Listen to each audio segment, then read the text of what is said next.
Building influence is something anyone can learn. It's an investment you can make in yourself, and it can hold the keys to achieving your dreams and having the life and impact you want to have. I'm Laura Cox Kaplan. I've learned a lot over 3 decades about building and sustaining influence and how using it and using it effectively can make a big difference in your life and career. Here on She Said podcast, we're digging into the different dimensions that help us build and sustain influence. If you thought being an influencer was just for social media, think again. Whether you're starting a business, raising money for a cause, negotiating a promotion, running your household, or trying to connect with those who don't share your views, understanding and using the different dimensions of influence will increase your chances of success, whatever your goals may be. Listening to She Said podcast is a smart, efficient investment you can make in you. I'm really glad you're here, and I'm excited we're on this journey together. Hey friend, happy summer. I am sitting here today in my happy place as I record this week's episode. And after this week, I'm going to be taking a little break to recharge and to really reflect on the past 200 episodes and also your feedback and input along the way. Friend, I am truly grateful that you're here and that you continue to share your thoughts and perspective with me. I really love it, and I am so grateful. Summer is also the time when I focus on giving my own creative engine a little boost, and I will share with you a bit more about some of the ways that I like to do that. You can follow me on Instagram over the next few weeks, and I'll share a few of my favorite creativity boosting resources, including a couple of fabulous books that this week's guest and I actually talk about. I have included those in the show notes, and I'll also share them on Instagram. So be sure to follow along. You'll find me at Laura Cox Kaplan. But this week's episode is a great way to help us think about some of the most important factors needed to tap into creativity. And particularly relevant for today's conversation and today's guest, that includes the role that both resilience and perseverance play in the process of creating something. Now, while today's guest is in a decidedly creative field, she is a successful songwriter and author. There is incredible value in learning how to tap into creativity no matter what your career goals or aspirations may be. In fact, creativity often provides that secret sauce, if you will, that helps you differentiate yourself or your brand. It can be what helps you sell an idea, or maybe how you illustrate your value within an organization, or even how you package services that you can provide to others as you think about a potential pivot or reinvention, as we often talk about on this podcast. For the purposes of our careers, understanding and leveraging creativity can actually enable us to push through when a problem feels insurmountable, or maybe to see a problem from a different vantage point. Or even it might help us to be more open to seeing solutions that others may miss. We don't always think about creativity as it relates to building and sustaining influence. And yet, when we think about the people who are pushing through barriers, who are doing things differently, and who are challenging conventional wisdom, they are without a doubt tapping into some pretty creative magic. And they're building influence and having a major impact in the process. That ability to harness creativity can have a direct impact on our success and on our ability to inspire and motivate others. This week's guest provides such great insight into this topic. And while I hope your story and your journey are not nearly as painful as hers have been, understanding that particular dimension of drawing from pain in order to connect with others and of using those experiences of failure and loss to provide hope can be a really important dimension of the creative process. And it's a big, big part of this week's conversation. This week's guest is Aimee Mayo. She is a successful Grammy nominated songwriter. Her songs have spent 26 weeks in the #1 spot on the Billboard charts. Albums featuring her songs have sold more than 155 million units worldwide, which is just incredible. She is primarily known for writing hits for artists including Taylor Swift, Tim McGraw, Lone Star, Kenny Chesney, Meghan Trainor, Adam Lambert, Martina McBride, Blake Shelton, and many, many others. She is one of only a handful of female songwriters to receive both BMI's Country Song of the Year and Songwriter of the Year awards. And that puts her in the rare company of legends like Dolly Parton, Loretta Lynn, and even Taylor Swift. Aimee's book, her memoir, is called Talking to the Sky. It took her almost 15 years to write and publish the book. It was recently released as an audiobook and is currently being made into a movie of her life. Aimee's song Amazed, which was recorded by Lone Star, is one of my personal favorites, and it's one of her most popular to date. She also wrote Martina McBride's song, This One's for the Girls. Now, in this week's conversation, you'll hear what helped Aimee push through fear to enable her to ultimately share her personal story with the world, what she considers the secret to her success, how she thinks about her very painful childhood and why she sees that as a gift. She talks about her perspective on competing with one's previous success. That's a topic that is really prevalent in one of my favorite books on creativity, a book called Big Magic by Elizabeth Gilbert. We talk about that in this conversation. And Aimee and I also talk about what she learned from the most successful female artists about what they do differently. You'll also hear a lot in this week's conversation about mindset and some of the other factors that help us create the conditions in which creativity and inspiration are much more likely to strike. Friend, I think you'll want to read Aimee's incredible book to fully understand how amazing her story really is and why it's destined for the big screen. But before we get into today's conversation, there's one important caveat. There are a number of very difficult topics that we talk about in this episode: suicide, mental illness, and abuse. And while we do not go into significant detail, these are incredibly painful topics to hear about and to discuss. And so I wanted to share that up front with you. I hope, and I know Aimee would agree, that sharing her story will provide both hope and inspiration to anyone who may be struggling, and that her perspective on creativity and finding inspiration will give you much to help inspire your own story. And now, my conversation with the incredible Aimee Mayo. Aimee, welcome to She Said, She Said.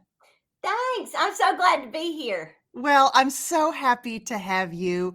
I had a chance to read your terrific book that came out actually during COVID. It came out about a year ago, but I had a chance to read it, and our mutual friend Dana Perino had recommended you for this podcast. So I'm really excited that we're having a chance to chat today. Dana Perino, she's amazing. She's I amazing. always look up to her because she's so great at the things that I'm not good at. You know what I mean? Like, I she's do. taking care of business all the time. And she's got 2 terrific books. She's been on this podcast a couple of times.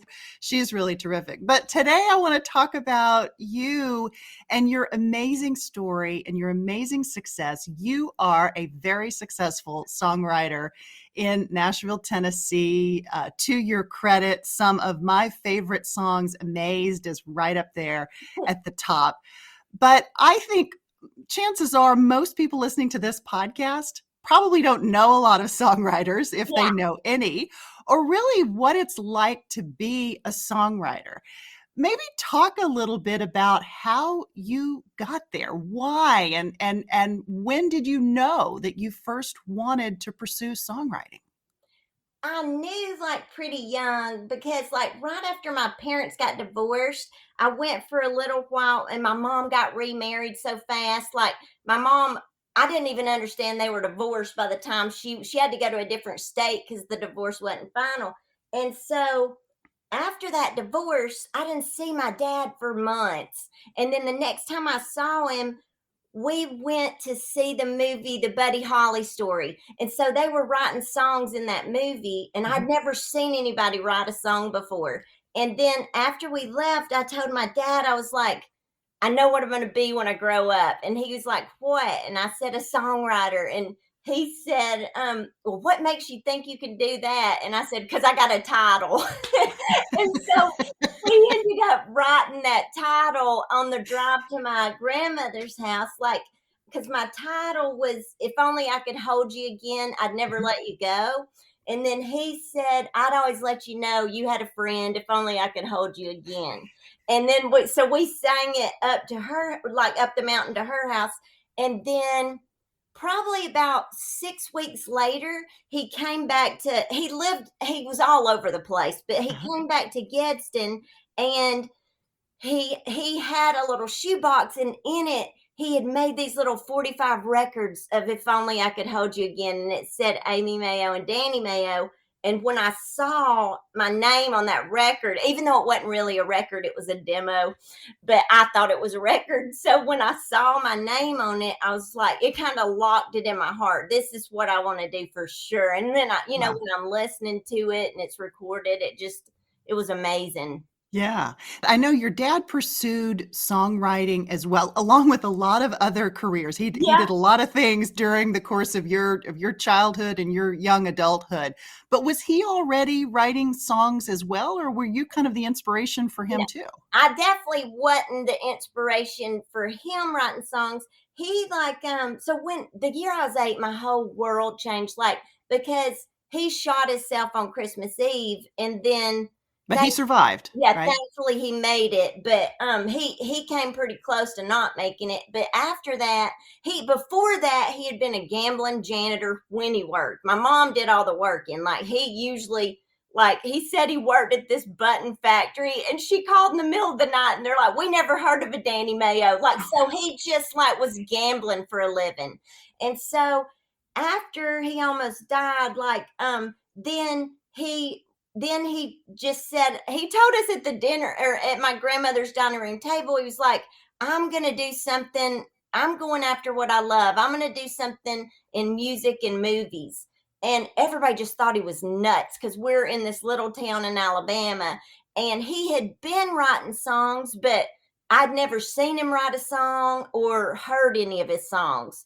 Because I guess he would maybe, I don't know when he was writing them. I guess he would write them like with other people not at home or Uh-huh. just by himself not at home.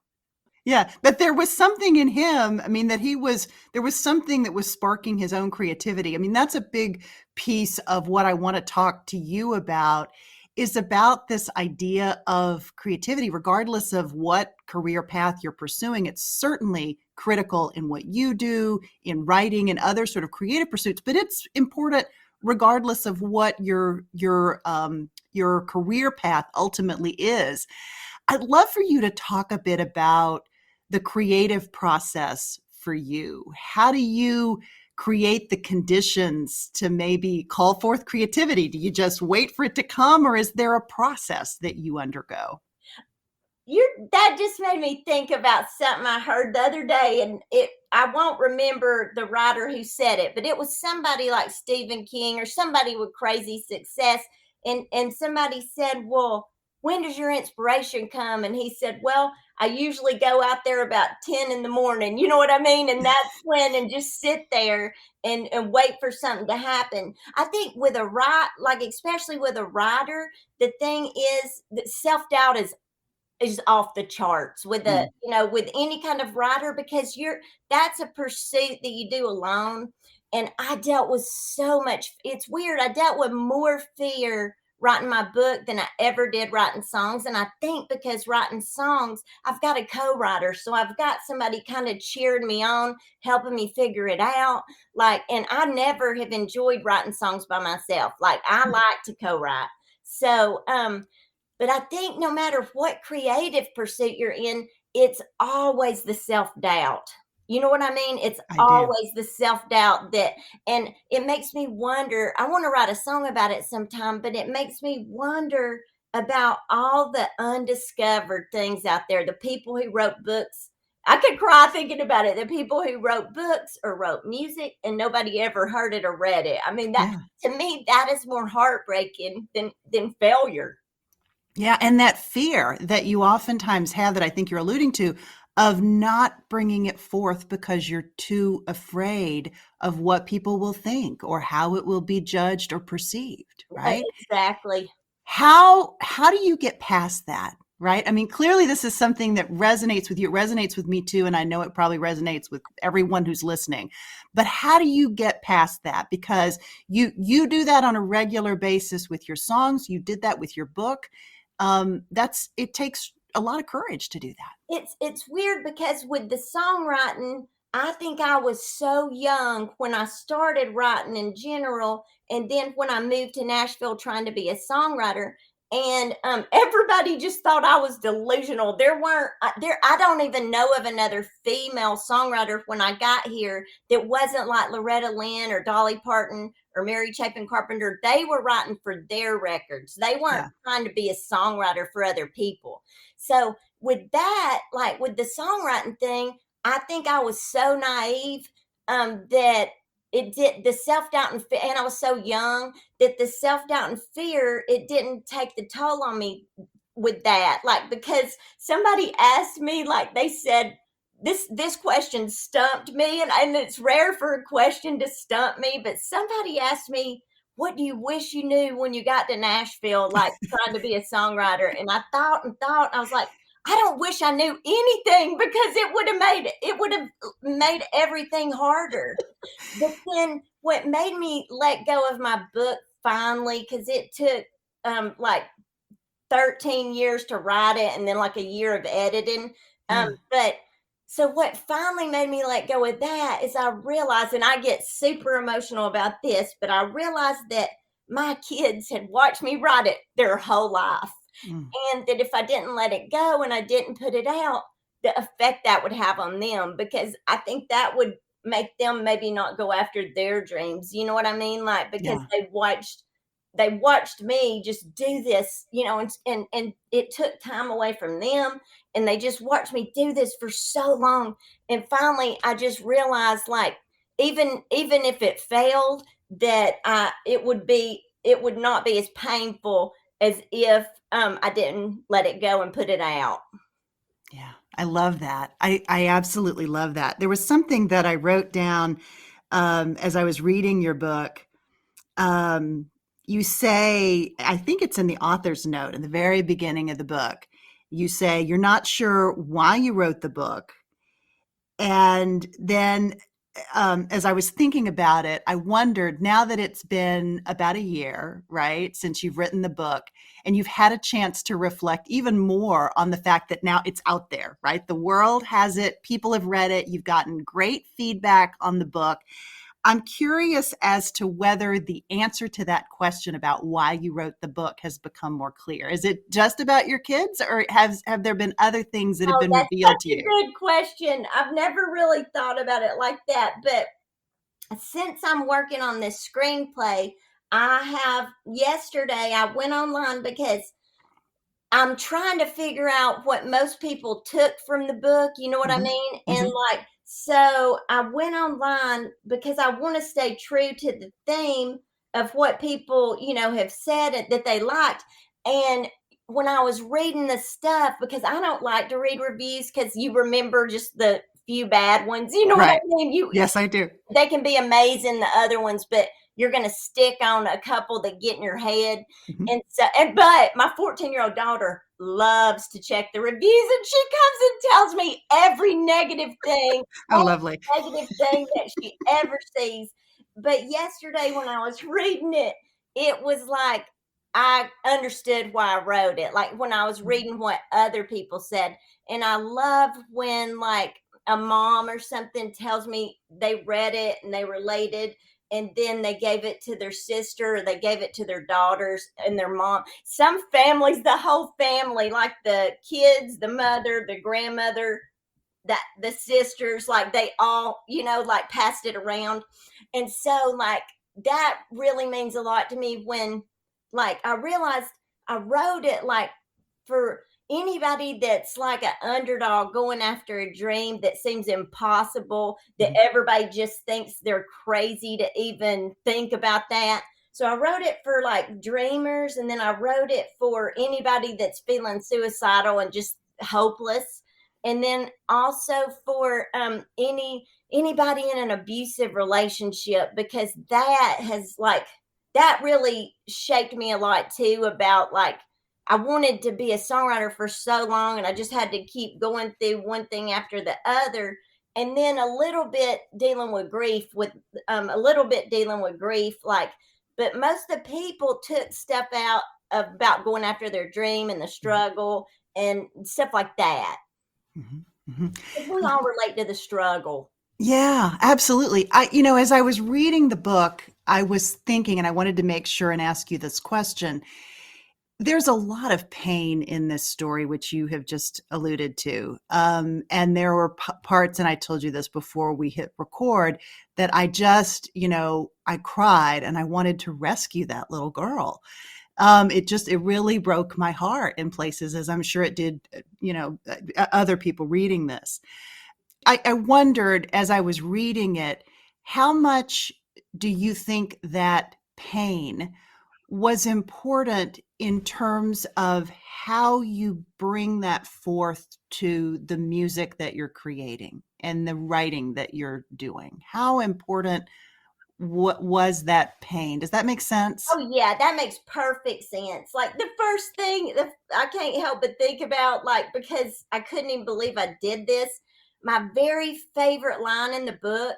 It's not even in the it's not even in the first three editions, but like, and then I realized that I'm like, oh my gosh, this is my favorite line, and this kind of is what you're asking. The line is now it's in the new one, but it was up at the front because it's my favorite. And it says, all my greatest gifts have come wrapped in ribbons of pain.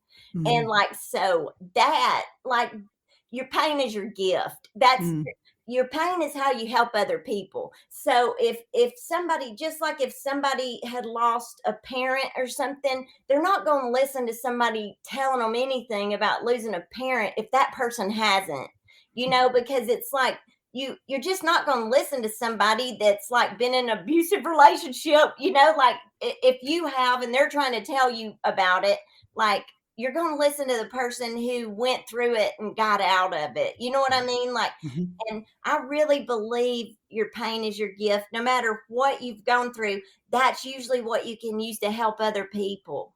Mhm, mhm, absolutely. Maybe talk a little bit about how you kept from allowing these horrible situations that you found yourself in. How did you keep them from crushing your spirit? Because I think so much of the time people go through, I mean, just a little bit of what you went through over the course of your young life. And it can just be crushing. They can literally lose that spark, and they can start to listen to all those bad, awful forces that are telling them that they're not good. How did you not allow that to really soak into your core?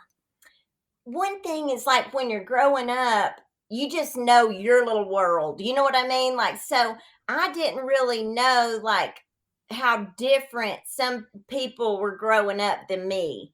And and also like my stepdad just keeping me grounded for a total of 3 years. I realized later that gave me a big head start as a songwriter, but that was so painful because like that was at those years where everybody was, learn like all my friends were at spend the night parties or the skating rink and all this, and I was at home by myself. And like, so I think that just made the fire burn harder, like that, once I can live my own life, you know what I mean? Like, Mhm. but I've always been fascinated with that question too, because sometimes you'll see people in the same family, like there could be two brothers, and the parents just telling them both, like, you're never going to amount to anything. You're this, you're that. And one of them will believe it. And the other one will be like, I'm going to show you. You know what I mean? I'm going to prove you wrong.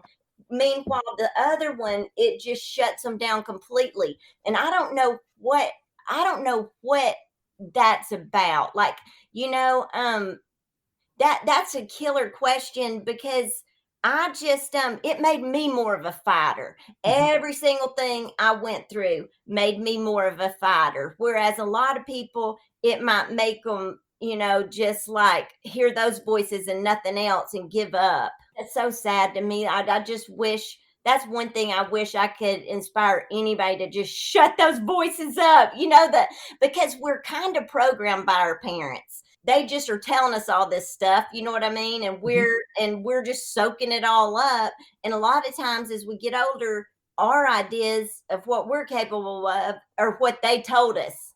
Yeah, absolutely. So now you're the mom of three and you have at least one teenager. Do you have, Yeah. I've yeah. got a 14-year-old, and then I've got a son that just turned 20, and then I got a 21-year-old. Okay. All right. So as you have been raising them, when they have obstacles or, they have a disagreement with a friend or any number of things that happen that leave a child disappointed, how do you help them get back on track? Like, how do you use your story, right, to help them with things that are probably a lot less significant and probably a lot less painful than what you went through? How do you help them kind of recalibrate a situation that they are encountering? One thing I've learned is, like, my husband and me were talking about this the other night. So, like, our boys are 20 and 21, and they're both making music. Well, it's pretty wild because boys don't talk. They don't tell you what's going on. And in their music, I learned so much about what is going on, like how they really feel. And so we were talking the other night about, it's just sometimes it can just be heartbreaking, like my one of my sons just had a big breakup, like, with this girl, and it can just be heartbreaking, but it's the same thing about, that's kind of their pain and they're going to have to go through it, because you can't protect your kids from everything. But I think one good thing that we've instilled in them is never give up. If you want to do this, you can never give up. That's the whole thing. Like, who knows how long it'll take, but you you will make this if you work crazy hard and don't give up. Yeah, yeah. Do you think that's really the secret to your success? I think it's a big part of it Yeah. because, like, the just not giving up. The biggest part of it, I think, is believing you can do it. Because to me, you can't do anything that you don't think you can do. Like, if you're just like a kid or something, like if they think they can't learn to tell time, and you're just like, it's not that hard, just do this. You know what I mean? Like, so if you don't believe you can do something, to me, that's the number one hurdle, is like just believing that you can do it and reprogramming your brain until you do believe. Because that's what I've been doing with the screenplay. Because I realized the first couple months I was just like, I don't know what I'm doing, I don't know what I'm doing, you know what I mean? That's Yeah. all I heard in my head. And then I think it'll probably be the same thing, where just not giving up, forcing myself to finish it, even if it's, I'm trying real hard to not get caught up in what messed me up so long on the book, of trying to make it perfect, because nothing's perfect, and the beauty's in the flaws a lot of times. And so I'm trying really hard to not get too zoned in. I love that saying, done is better than perfect. Mhm. And I know it's going to get edited a bunch, but just believe. I've had to really, really every day sit down and tell myself why I can do it. You know what I mean? Like, yesterday, I made a list of like 15 reasons why I should do it and why I can do it. And so that's helping me believe it. But I think you got to believe it. That's for me been number one, and then not give up. Yeah. Yeah. As you think about this book becoming a movie. You're in the process of writing this screenplay, the book, and I'm not sure we said this, but the book is called Talking to the Sky, and I've included it in the show notes so that folks can order it for themselves. As you think about this becoming a movie, are there pieces of the story that are most important to you, that if the writers or the producers came back to you and said, hey, we're going to cut X, Y, or Z, are there any pieces of the story that are just so critical to you that you're like, I absolutely will fall on my sword if this piece is not there? So I think as long as the main theme is there and it's making people feel the same way as the book made people feel, then I think, like, yes, actually I was thinking there are things that I would fight about, like the Mhm. beginning, the Mhm. opening, Mhm. because I don't think it's the same opening as the book. So that is one thing, like the fall on the sword, but Mhm. that's the only one I can think of, because like everybody's kind of on the same page about what the book is and the story.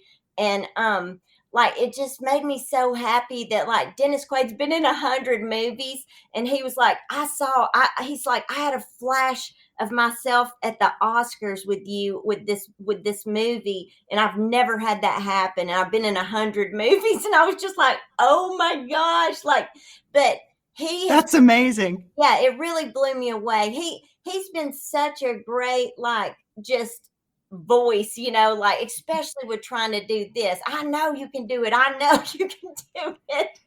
And it's like I've at least, like, now I'm doing it. I don't know what's gonna happen, but I don't have any problem if somebody else comes in. You know what I mean? Yeah. Actually, if it was somebody I loved, I would probably love it, them coming in and helping get it straightened out. Yeah, yeah. I mean, it's amazing. I'm so excited to see where this goes, as I know that you are. So that's amazing. That's really amazing. Um, I'd love for you to talk about, you talked about you were so young when you went to Nashville. You were still a teenager. You got signed by BMI, which was pretty extraordinary. You didn't know what you didn't know. You just knew you had to make a living. You were Yeah. working multiple jobs, as I guess a lot of people do when they're just starting out. But most people are not starting out as a teenager. But then ultimately you realized incredible success with songs that every person listening to this podcast would immediately recognize. Martina McBride's Let's Hear It for the Girls, Amazed by Lone Star. I mean, so many songs. How do you, Aimee? I've always heard that it can be sometimes difficult for artists and writers to compete with their own success, that sometimes having the success can actually have a chilling factor on your future ability to produce more work, that you're constantly saying, oh, well, what if it's not as good as? How do you deal? Is that something that you've struggled with? And if so, how have you dealt with it? I haven't struggled as bad with that as, like, my husband really struggled with that, but it was, He's also a songwriter. We yeah, should pause and talk about Chris Lindsay for a moment, who I was pleased to meet before we started recording. He's he's so so cute. sweet. And I just feel so blessed after all the somebody came up to him we played this songwriter show in Florida a few weeks ago, and this lady had read the book, and her husband had read the book, and they had to be in their 70s. And I was just like, they sought Chris out and found him, and that lady told him, you must be a really good guy for her to trust you after everything she's been through with men. And it's true, he's such a great guy. Like when we wrote Amazed, I had a couple singles before that song, and one of them went to number 3, and one of them didn't even chart. And but Chris, Amazed was his first single, and so it was the biggest song of my career and his. Like, it went on to get like this 8 million play award at BMI, which the list it's on, our kids were like, that's not even right, like the songs that were around it. um, because I think because it could be played on every station, country, pop, adult contemporary. That's what I think happened with how it just kind of fit into all these radio stations. But Uh-huh. so Chris had his biggest success first, and then he kind of dealt with that is that all there is thing. Yeah. You know what I mean? And like, Yeah. I'm never gonna, what if I never do anything like this again? It's like, um, and I remember too, like when Taylor Swift had her first record. I've known her since she was 14. I knew she was different from the very first time we met her. Like, but so after her first record, she had had a ton of success, and she was really struggling with what you're talking about. Mhm. And I had seen like a TED talk with Elizabeth Gilbert that Yes. she was talking about after Eat, Pray, Love, Uh-huh. that it shut her down because that book was like so big and a movie and all this. And the TED talk was talking about it'll just be different. You know what I mean? It may not be as successful. It'll just be different. Like, but you can still do awesome stuff. And so I sent Taylor that, and it's really wild because she wrote me back about how much it helped her. She wrote Elizabeth Gilbert a letter. And so it really did click something in her because every record's just gotten bigger and bigger. I have never seen an artist make that many records and change. Like, she's growing and changing every time. I mean, it's crazy to go from country music to pop music, and now she's doing almost folk music. You know Yeah. what I mean? Like, everybody in Nashville is thinking she's crazy trying to cross over. That's going to totally, Yeah. wreck her career. And then she got bigger than ever when she Yeah. crossed over. But I think it's always our mind that limits us, whether we think I'm never going to be able to do this again, or I'm not going to be able to do it to start with. Like, and for me, like, the songs were just different. Like, Amazed, like, was a bigger hit. Like, but I had other songs go number one, but that's the one, it was a bigger song. But like, this song on Tim McGraw, My Best Friend, was number one for 3 weeks. And then this one's for the girls was number one for like 11 weeks on AC. But every song was different. You just got to keep doing it because you don't ever know what's going to happen. Yeah. Yeah, absolutely. So you mentioned Elizabeth Gilbert. It's funny that you say that because that book, I don't know if the TED Talk preceded the book, but she wrote a book called Big Magic Yeah. around that same time, which is absolutely one of my favorites. It's one that I go back and reread because there's so much in it and it's completely relevant to the conversation. So if folks listening have not read Elizabeth Gilbert's Big Magic, you don't even have to like her other stuff. This book is really very unique, and it's the only one that I've found of its kind. There's one by Twyla Tharp that also gets into the creative process that's also really great. But this one is my favorite for the reasons that you just talk about. It's just such an interesting look at creativity and giving yourself that permission to be open to being inspired, right? To be Yeah. disciplined about it, but to being open to it at the same time. Aimee, when you write a song, do you know in that moment that it's going to be one of those that is a big hit, or are you ever surprised by the ones that you're like, we Sometimes, nailed it with yeah, this one? And sometimes sometimes I'm surprised on in both directions. Like, sometimes my favorite song probably that I've ever written that I'm just got obsessed with is this song Red Red Red. Well, probably 2 weeks after we wrote it, um or maybe 2 months after we wrote it, I went to Walgreens, and Taylor Swift, like, her name of her new record was Red. Everything, there was cardboard cutouts. It was the name of her first single, the record, the tour. And I was like, well, that's going to screw this up for at least 10 years after, because that was all going to be huge. And so there's things like that happen. I still love that song, and I've pitched it. It's never found the right home, but I tend to get obsessed with certain songs. Like, and my husband Chris thinks everything's a hit. Like, the last song he wrote is his favorite song. You know what I mean? But I'm different. Like, I just latch on to certain ones. And so some of them that I love so much haven't been recorded. And then I've had a few that were hits that I didn't think were gonna even get recorded. Yeah. Do you find, and this may be a somewhat unfair question, but when we study, so, and again, this is generalizing in a big way, so I say that right up front. But generally speaking, women tend to second guess themselves a bit more than men do. So with you and Chris as co-writers and partners, do you see differences in your approach? Maybe it's second guessing, or I mean, do you see differences that you think relate to gender in the way that you two approach your work? I don't see it so much in the way we approach our work, but I definitely see it in female artists. Like female artists, I I'm convinced, like I can tell pretty quick when we get with an artist, because we've written with so many different ones, and the females, most of them second guess themselves to the point that like, and all the voices, they take them all in, whether it's a friend or the record label or whatever, and they don't know, like they don't have a, they're swaying at all times. Mhm. And so, but the one thing I did realize is the females that make it, they are headstrong, and I think in some ways a female has to be more headstrong, like about defending what she thinks is right. And that I've always been that way. I've always been really like direct about, whatever, if it feels right, because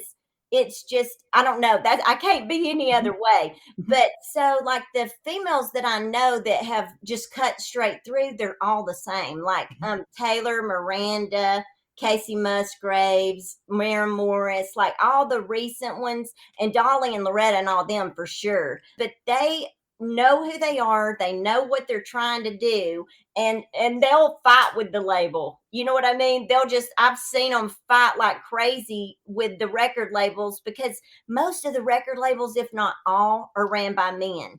And a Mhm. lot of times when somebody like Miranda or Taylor started, they're young, and so they got these men, in their 50s trying to tell them what 15-year-old girls are going to like, and it's like it, they don't know, you know what I mean? Like, Mhm. so I think it's harder for women to be headstrong and decisive, but I see that quality in so many of the girls that make it, because I think girls in society in general are taught to sit down and be quiet a little bit when they're growing up.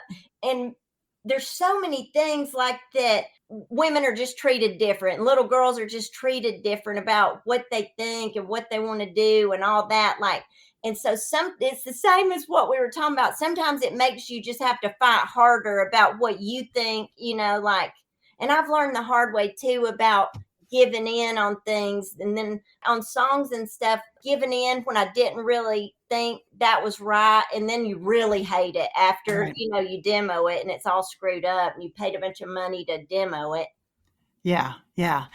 How about sort of the flip side of all of that, which is getting the balance right between getting good feedback that's going to make whatever that product is better versus really caving in a way, to your point, about, you knew this wasn't the right call, but you did it anyway. You were under pressure to do it. And you just said, okay, fine, we'll do it that way.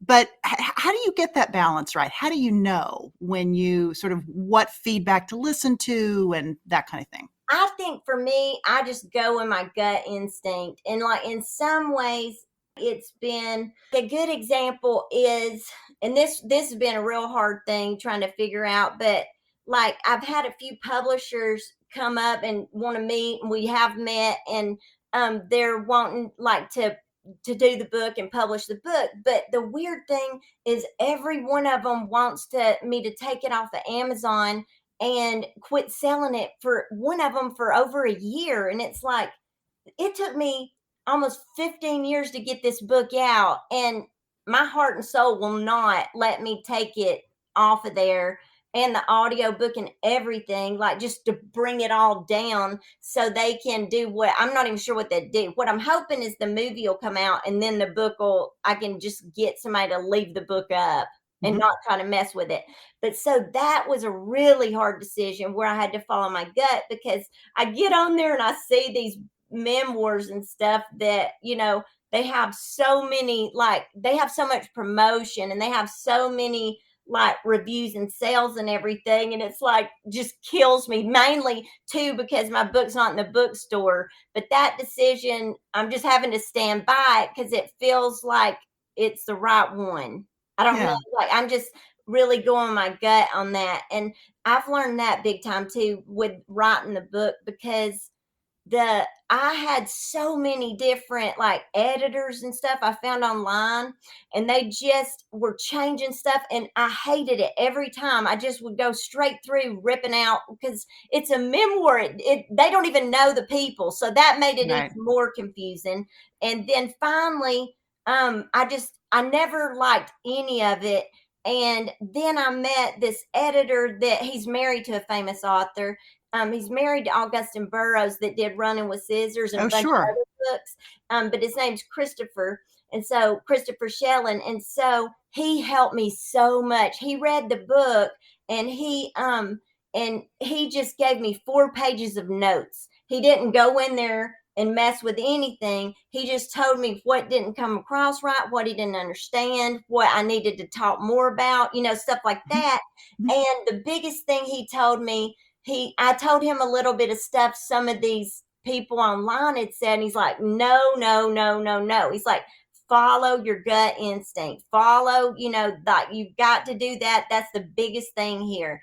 And so I hung that on the wall. I printed it and hung it on the wall about following the gut instinct, because it's true. I mean, I feel like we all have this inner compass and guide telling us what to do. And it's real hard to just listen to it and do it, even especially when you don't know why, you feel that way. Yeah. Yeah, absolutely. Um, I'd love to go back to something that we were talking about a little bit earlier around the creative process. And when you, so for you, you book studio time, you sit down, you got all these people that you have to come in, and you really you have to force yourself to create something, Yeah. right? Where does the inspiration come from? Or how do you create the conditions to increase the chances that the time you spent creating will actually yield something? It's so crazy because, like, we always joke that we make a living doing something we have no idea how to do. Because, like, I mean, there's been times when I went to write with Kenny Chesney, and we, like, when you're driving over there that if we write a great song, he'll record it, like, so that pressure sometimes just makes it even worse. But, Yeah. like, you can't just make it happen. That's the crazy thing. And like, one thing I've learned is, like, whenever our muse or whatever comes in the studio or in the room with us, the to just trust it. And also, like, negativity of any kind, like, shuts me down. If we're working with somebody and they come in and they're just like, the music business is over, and they're saying like nobody buys records and all that, it's a done day from then on, like, because you can't ever hardly get that back on track, like, because I'm way into like vibrational frequencies, and that everybody's on one level or the other. And if you're negative, you're going to pull in negative people, and if you're positive, you're going to attract that. And I know, like, times when I was in the car with my daughter last year, and everything was going wrong that day. And then some guy, like, I never have road rage. I could care less what other cars are doing. I'll let anybody out in front of me. Like, I just don't care about that. And this guy, though, like, he just blocked me, and like, I just felt it hit me. I think I might be attracting even that. You know what I mean? He's in a different car, Right. and but it just felt like, so I try to get myself back on track whenever I start like feeling myself get negative, because it affects everybody in our house. And if Right. somebody else in the house comes in negative, it affects everybody then. You know what I mean? Like, so Yeah. I try to be super aware of, like, the vibrational frequency. There's so much cool stuff online about it, and there's a killer TED talk about it, but it's I think there's something big time in that. Really, it's just energy, people's Mhm, energy. mhm, And mhm. you can feel it right when they walk in the room. Like there's a saying about, people feel your energy before they even you say a word. Uh-huh. Uh-huh. I'm completely with you. And it can get a little woo-woo. I mean, I'm a fairly, feet on the ground, practical small town gal. It can Yeah, get a little woo-woo, but there is something there. There's absolutely something there. I know you're a big fan, Aimee, of affirmations. yeah. And I'd love to know maybe one or two of your favorites that keep you centered and kind of what they mean to you. Well, I've said it on here, but I love that one, never, never, never give up. But I have quotes like in our house, I have bathrooms, just every bathroom is covered in quotes. And there's so many that I love. One of them I love is what we believe determines what we make true. So Mm. two of my favorites stick on that same thing, and I love done is better than perfect. And because I think a lot of people, perfection is just resistance, and they do, like, they trying to make it perfect is just fear from letting them do it. And I really struggled so hard with that, Yeah. Yeah, with trying to make absolutely. something perfect, because that's just paralyzing. It is. It absolutely is. Okay, Aimee, because influence is a topic that is really a theme for this podcast, and we sort of think about influence in a little different way than what I think people sometimes think about it, right? As you think about this concept of influence, what does it mean in your life and in your work? What influence do you hope you will have had on others? I hope that I will have encouraged others to go after their dreams. Like that's one very important thing to me, because I feel like we have dreams for a reason. And like I remember with the book thinking, why would God put this dream so deep in my heart if I couldn't make it true, and at least release the book. Like I just, it seemed so pointless. You know what I mean? Like, Mhm. why would you want something so bad and think about it constantly if you weren't supposed to do it? So that's like one thing for me that really was a driving force. Like, I hope that I influence people to go after their dreams and to get out of bad abusive relationships. And especially if somebody like, eh, I hope that I'll inspire some people, like, because when I tried to kill myself, I came so close, and Mm. my life hadn't even started yet. You know what I mean? I almost ended it before it had even started. So I would really want to talk to people like that just felt hopeless. And one thing I love, like, is you can fail doing something you don't even want to do. So why not just try to do the thing your heart's telling you to do? Because I mean, you could go take that other safer road and you could fail doing it. And that's like Mhm. a double loss. Yeah. Yeah. I love that. I absolutely love that. Well, I can't wait for the movie. I hope you'll keep us posted. Again, the book is called Talking to the Sky. Aimee Mayo, what an incredible pleasure. I really loved this conversation. Oh, I love this conversation too. Hey, friend, I hope you found both value and inspiration in this week's conversation with songwriter and author Aimee Mayo. And I also hope that Aimee gave you some additional perspective as you think about how to engage your own creativity and how to use dimensions of your own story, including maybe some of the more painful ones, to help you connect and bring value to others. And most importantly, I hope that Aimee's story and this episode actually provides hope to anyone who may be struggling. Friend, I'm so grateful for you, and I hope that you found today's investment of your time valuable and worthwhile and hopefully inspiring. And as always, I'd love to hear what you thought. So please be sure to use the contact link that's provided in the show notes to let me know. I'm going to miss you as I take a little break over the next few weeks, but I'll be back with you very soon. And hopefully by then, I'll be fully restored and with some great new content and ideas to share with you. Until then, please be sure to follow me on social media. You'll find me on Instagram, Facebook, LinkedIn, and Twitter. You'll find me at Laura Cox Kaplan. And if you have a minute, please be sure to leave a review about this episode or any others, or just use the link in the show notes to contact me. I'd love to hear from you in whatever format. Until then, friend, have a great summer. You take care, and I'll see you soon. She Said podcast is a weekly production of She Said Media.